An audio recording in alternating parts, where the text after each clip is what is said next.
Envoie ton Esprit Saint, ton feu d'amour divin, déploie ton cœur et viens nous sauver. Délivre-nous de nous, délivre-nous de tout, ce qui refuse en nous de t'aimer. Du sang de ton agneau, déversons-nous le flot des abondantes eaux de ton pardon. Viens inonder nos vies, restaure-nous, guéris ton Église.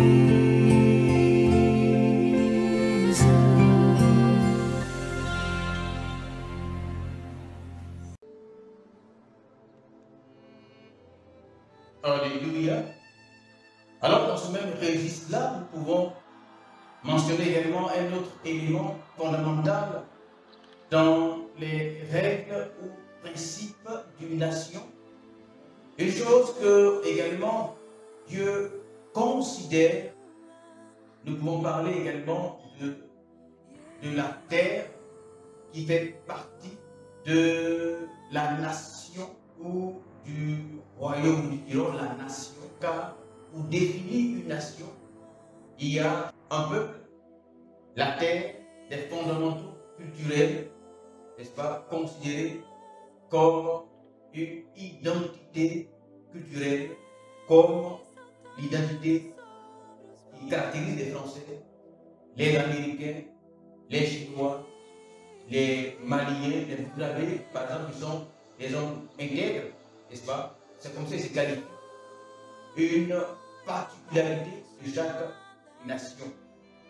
Alors là, pour récapituler, pour définir une nation, il faut une terre définie dans un territoire, c'est pas une frontière, c'est à travers une frontière, un peuple dedans, n'est-ce pas? Le peuple qui est dedans, qui est défini en termes de peuple de ce territoire-là par rapport à une date précise. On n'est pas peuple d'un territoire sur tous les âges. C'est-à-dire qu'on vit aujourd'hui en France, aux États-Unis, et puis bon, on n'a pas de tout. À travers nos ancêtres, nos parents, définir une période précise, n'est-ce pas? Quand tu viens après, tu es appelé étranger. Étranger, c'est celui qui vient sur les choses après, n'est-ce pas? Et quand on va au territoire, là-bas, on est étranger. Donc, il y a également une unité dans la culture qui s'appelle une unité culturelle ou bien une valeur culturelle que chaque peuple, n'est-ce pas, considère. Alors on pourra parler de culture, par exemple, la culture française, américaine, etc. Une identité culturelle est liée pas par les valeurs, mais par ton territoire. Et c'est une chose que Dieu accorde, une chose à laquelle Dieu accorde une très grande importance. Une très grande importance. Nous, là, on vend. C'est-à-dire, quand il y a un problème, on vend.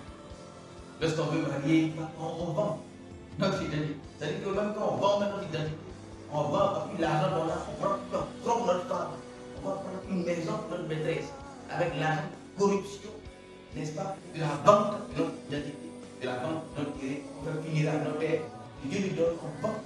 Pourquoi nous vendons? Et souvent, nous, Ivoiriens, pensons que nos travers, ou nos mauvais comportements, ou le fait que nous négligeons, ou le fait que nous ne considérons pas, le fait que nous soyons profanes, le fait que nous ne savons pas ces choses qui sont sacrées, nous ne considérons pas le sacré. Parce que tous les hommes au monde sont comme ça. On pense que tous les hommes au monde, au Burkina, au Mali, au Niger, au Nigeria, en France, n'est-ce pas, aux États-Unis, dans les terres. C'est-à-dire qu'ils ont cette inconsidération de des choses qu'ils vendent. Ils vendent. C'est-à-dire que ce n'est pas important quoi, ils vendent.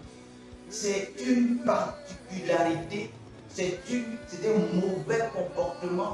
Quand tu fais ça, lorsque tu fais ça, Dieu t'arrache ton identité, Dieu t'arrache ton territoire. Tu vas constater que ton territoire, tu vas seulement constater. Pourquoi? Tu vas le constater comme Ésaü l'a constaté, il est là et il constate que l'autre, son petit frère, le domine. Il constate. Et il n'a pas, il se soucie pas, n'est-ce pas, de l'erreur qu'il a fait de maîtriser ce droit naturel que Dieu lui a donné parce qu'il était profane. Je vais ouvrir une lucarne, s'il vous plaît, surtout chrétiens et serviteurs de Dieu. Nous pensons que Dieu, n'est-ce pas, va regarder, il va sourire et par sa souveraineté, parce que c'est ainsi que nous expliquons une certaine chose, n'est-ce pas, ces choses de Dieu que nous ne comprenons pas. Nous expliquons ces choses-là par la souveraineté de Dieu, parce qu'il est dit dans la Bible que Dieu a choisi Jacob et il a haï Ésaü. C'est-à-dire Dieu, il s'est levé un matin et il a aimé la tête de Jacob et il a détesté la tête d'Ésaü. C'est une mauvaise interprétation. C'est pourquoi je suis allé prendre ce verset-là dans l'Ancien Testament, parce que souvent la Bible ne mentionne pas ces nombre de choses, ou la Bible ne se focalise pas sur ces nombre de choses.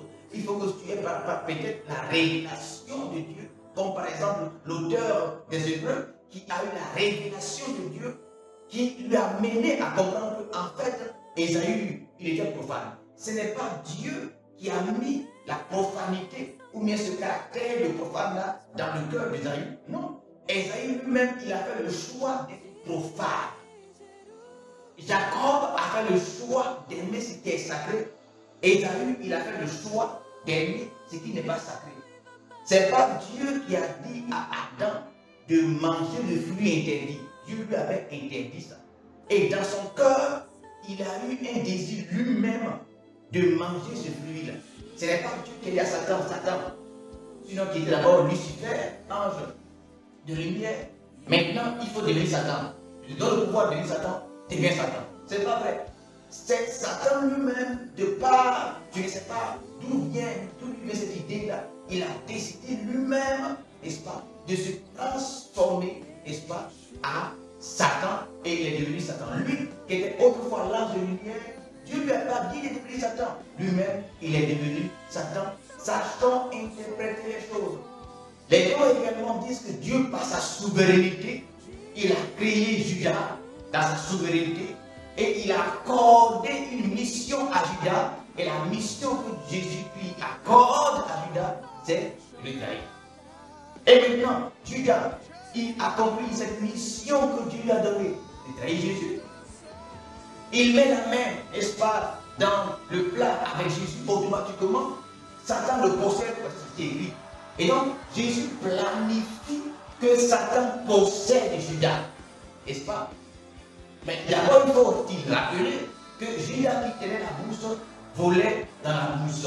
C'était un voleur avant, il volait dans la bourse. Alors, nous disons que Jésus-Christ a possédé Judas volontairement de par sa souveraineté de l'esprit de vol. C'est pourquoi Judas volait. Alors, si Judas va trahir Jésus par la volonté de Dieu, pourquoi ce n'est pas Judas? Lorsque Judas volait, pourquoi ce n'est pas par la volonté de Dieu que Judas volait? Et donc, si Judas, n'est-ce pas, est visité par un bon esprit de vol, par Jésus-Christ, par Dieu le Créateur, afin de voler dans la bourse, pourquoi est-ce que le criminel, le braqueur qui braque, celui qui viole les bébés, ne sont pas également visités par la bonne main de Dieu afin de braquer, afin de voler, n'est-ce pas, les banques, afin de voler, de piquer. Les microbes, par exemple, ils sont visités par un esprit de microbes, par la volonté de Dieu, pour que ceux-là, ils puissent faire le mal. Tous ceux qui font le mal, qui n'est-ce pas, violent les enfants, qui violent les femmes, les criminels, qui égorgent, n'est-ce pas, qui découpent les membres, qui les vendent au marché. Les sorciers, par exemple, ils sont visités par la même puissance de Dieu, afin d'être des sorciers. Et maintenant, à la fin, Dieu s'assoit sur le trône, il dit, toi, Judas, viens, tu as créé Jésus à la fin. Toi, viens, tu as des choses. Lui-même lui-même qui, n'est-ce pas, va posséder ces personnes-là de par sa volonté permissive, comme on explique, n'est-ce pas, il va leur donner de faire un certain nombre de choses. Et puis il vient après, il les juge. Toi-même, quand tu réfléchis là, est-ce que ça passe dans ta tête? Est-ce que c'est normal? Ou bien c'est toi, peut-être qui n'est pas normal? Parce que si nous pensons qu'il y a un gars Abigail se promène sur le soleil qui dit des choses comme ça, que Satan est le bon petit de Dieu. Maintenant, c'est-à-dire, Dieu crée Satan pour être son bon petit, c'est-à-dire son serviteur, comme il le dit. Et ensuite, Dieu même, il crée un feu maintenant pour punir Satan. Vous voyez? Pour punir Satan. Et Dieu le juge Satan.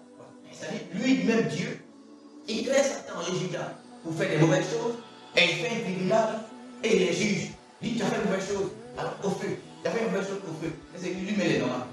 Est-ce que toi, quand tu regardes ta tête, c'est normal? C'est normal que quelqu'un ait poussé quelqu'un autre qui ne voulait l'influencer. Il a créé pour faire une chose pour sa volonté. Et lui-même, il le juge. Le sens du jugement là, c'est une valeur. Et si c'est réel, est-ce que le sens du jugement de Dieu, le sens de droiture de Dieu, le sens de vérité de Dieu, le sens de justice de Dieu, est-ce que c'est fondé? C'est rien, c'est n'importe quoi. Il faut comprendre la souveraineté de Dieu. Alors, lorsque Dieu a haï Ésaü, c'est parce que Dieu savait que l'enfant lui-même, comme Caïn, lui-même, n'est-ce pas, serait lui-même va vouloir ne pas considérer les choses considérables. N'est-ce pas? Donc, comme on appelle ça, Caïn lui-même, ce n'est pas Dieu qui a dit à Caïn, qui a mis dans le cœur de Caïn de tuer Abel. Dieu n'a pas mis dans le cœur de Caïn de tuer Abel, comme Dieu n'a pas mis dans le cœur d'Adam de manger le fruit. Ce que Dieu a fait, il a dit Adam ne mange pas. Et si Dieu a dit Adam ne mange pas, c'est-à-dire que Adam avait la capacité de ne pas manger. Si Dieu a dit je mets devant toi la vie et je mets devant toi la mort, c'est-à-dire que Dieu qui dit ça, il n'est pas bête. C'est-à-dire Dieu a la capacité de te donner les moyens, toi, d'obéir. C'est ce qu'on appelle la volonté. Ce qu'on appelle la volonté. Quand tu as la volonté, on ne te pousse pas. Alors, Adam avait la volonté de ne pas manger. Et lui-même, il a cédé à la tromperie, il a cédé à la ruse du diable. Et puis, il a mangé. Dieu ne peut pas dire à Adam, résiste au diable, pendant que lui-même, il le pousse à ne pas résister au diable. Comment il réfléchit à ça? Il prend ça là, ça passe bien de la bouche. Comment ça passe bien de la tête, ça sort de la bouche? C'est normal. Ce n'est pas normal. Dieu dit à Adam, résiste au diable. Et comme Dieu dit à Caïn, résiste au diable, et donc il dit non, c'est Dieu qui a permis, c'est Dieu qui pousse à Caïn, tu n'es pas résisté au diable. Quand tu réfléchis là, ça va de la tête. Est-ce que c'est normal? Comme tu vas essayer et juste comme ça, ce n'est pas normal que non, c'est la souveraineté de Dieu, tu ne comprends pas. Toi, c'est toi qui ne comprends pas. Parce que vous refusez le principe de la volonté. La volonté est le principe de l'amour. Le principe de la volonté, le principe de l'amour, le principe de libre arbitre, c'est lié. C'est lié.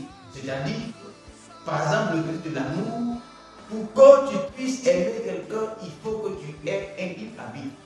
L'amour fonctionne avec un libre arbitre. C'est-à-dire qu'un libre arbitre, c'est-à-dire que tu n'es pas influencé par quelqu'un. Par conséquent, c'est volontairement que je décide d'aimer Dieu. Dieu, il n'agit pas sur moi par sa grande puissance pour me pousser à l'aimer. Si Dieu me pousse à l'aimer, c'est que je ne l'aime pas. Si Dieu me pousse à l'aimer, c'est que je ne l'aime pas. Depuis quand quelqu'un pousse sa femme à l'aimer, et lui a dit, je t'aime, il dit, tu considères que tu penses que ta femme t'aime parce que tu la pousses à t'aimer. C'est-à-dire que toi, tu payes quelqu'un pour te dire qu'il t'aime, et dans ta tête, tu penses que la personne t'aime. Comment on peut influencer quelqu'un à aimer quelqu'un? Toi-même, tu as un cœur. Imagine qu'on te pousse à aimer quelqu'un. Tu dis à la personne, je t'aime. Ça, c'est l'amour. Pour que tu puisses aimer une personne, il faut que tu aies la lucidité d'esprit. Il faut que tu aies la liberté de l'aimer ou bien de ne pas l'aimer. Ok? De l'aimer ou bien de ne pas. Il faut être libre afin d'aimer ou bien de ne pas aimer. Par conséquent, quand j'aime Dieu, ce n'est pas Dieu qui me pousse à l'aimer. Il est dit que, n'est-ce pas, le degré d'amour que je peux avoir pour Dieu, le degré d'amour que je peux avoir pour Dieu m'est donné par l'Esprit. Mais c'est moi-même qui décide d'aimer Dieu ou ne pas de l'aimer. Vous voyez? C'est-à-dire que l'histoire de le monde et la puissance d'aimer Dieu dans ma vie. Comme ça, subitement, j'aime Dieu. C'est pas vrai. Je prends la décision, moi, c'est une décision. L'amour de Dieu, c'est une décision. Dieu décide de l'aimer. Ce que je lui dis, c'est que Dieu n'est pas là un jour, comme ça, instantanément, dans son cœur, et puis Dieu, non. Dieu décide de nous aimer. Je décide d'aimer Dieu. Donc, quand on me prêche l'évangile, ce n'est pas que j'ai un sentiment de Dieu fort dans mon cœur. Non. Je décide d'aimer Dieu. Et lorsque je décide d'aimer Dieu, le Saint-Esprit maintenant, même dans mon cœur, n'est-ce pas, l'amour, la capacité d'aimer Dieu. À la base, j'ai la liberté d'aimer Dieu. Donc, l'amour est basé sur le libre arbitre et la libre volonté de l'individu à aimer ou à ne pas aimer. C'est ce qu'on appelle la volonté. C'est quoi l'amour marche. Et donc, également, le jugement de Dieu est basé sur la logique. C'est-à-dire que Dieu juge mes œuvres que moi-même j'ai faites. Dieu juge mes œuvres que moi-même j'ai faites. Dieu ne me pousse pas à faire une œuvre. Comment quelqu'un te pousse à faire une œuvre lui-même qui veut te juger après, tu t'amènes l'enfer. Donc, quelqu'un qui réfléchit dans la tête, pardon, on va dire que c'est la volonté de Dieu. C'est la volonté de Dieu qu'on ne comprend pas. Ce n'est pas logique. C'est toi dans ta tête, c'est mélangé. Tu ne comprends pas, sinon ce n'est pas logique. Ce n'est pas Dieu qui pousse les gens à faire des mauvaises choses, qui pousse Satan à faire des mauvaises choses, qui pousse Judas à faire des mauvaises choses, qui pousse, n'est-ce pas, Caïn à faire des mauvaises choses, qui pousse Esaü à vendre son propre d'aise, et puis après, il est venu pour ça. Toi-même, quand tu regardes là, c'est normal? Non, ce n'est pas normal.